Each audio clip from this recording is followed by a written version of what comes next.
maliit, pero ang laki ng boses.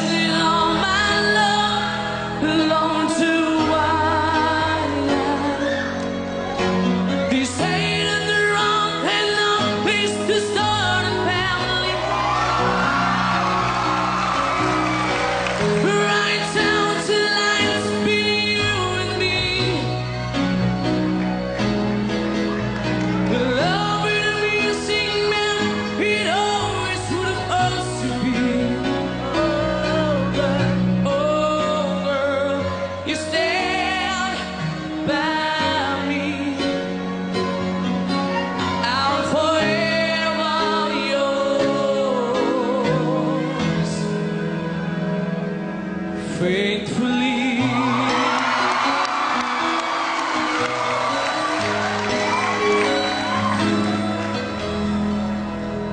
Serious life until the beginning of the world.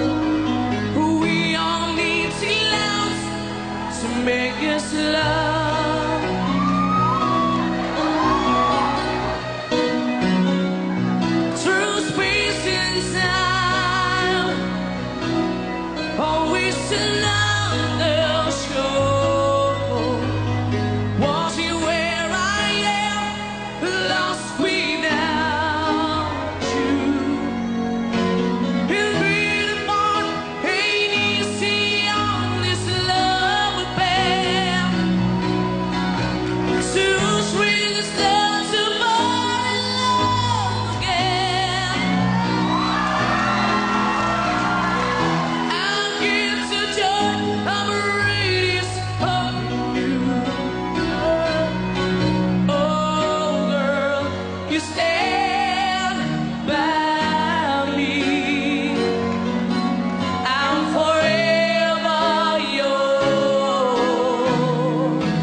Binuhay ba ang katawang lupa mo?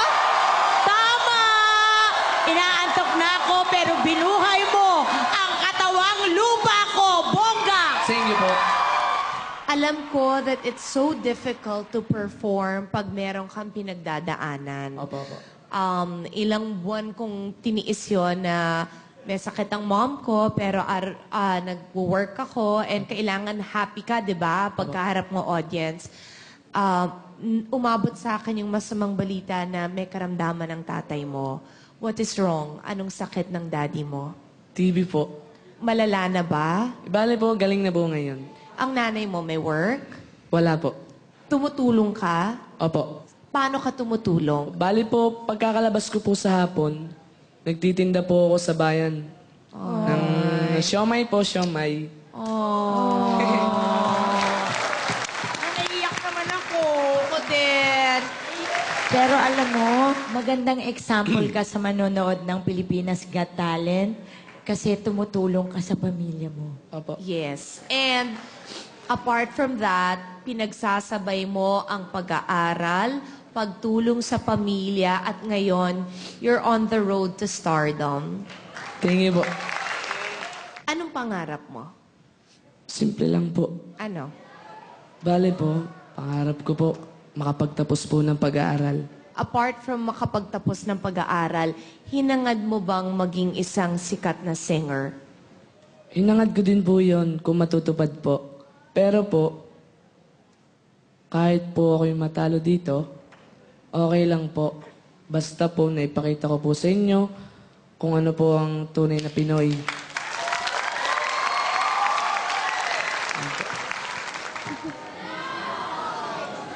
Halika. Oo, pinaiyak mo si Friendship. So let's vote, boss. It's a big yes for me. Jovit, ako rin, yes na yes. Ako, isang maluhaluhang oo. Thank you po. Thank you po. God bless you, Jovit. Unbelievable ang boses mo. Alam mo bro, ang na-appreciate namin sa'yo, napaka-humble mo pa rin. Oo. Ayan ang malayo ang mararating mo sa buhay mo. At sigurado ang pamilya mo, huwag kang mag-alala dahil matutulungan sila. Hindi lang dahil sa iyo, pero sa lahat ng nanonood ngayon, sumusuporta Anong mensahe mo sa pamilya mo na sigurado pag nakita nila to, mamamangha sila? Balang araw po, mayayaan ko po kayo sa kahirapan. Well, sa dalawang pangarap mo, you're one step closer. At continue being humble.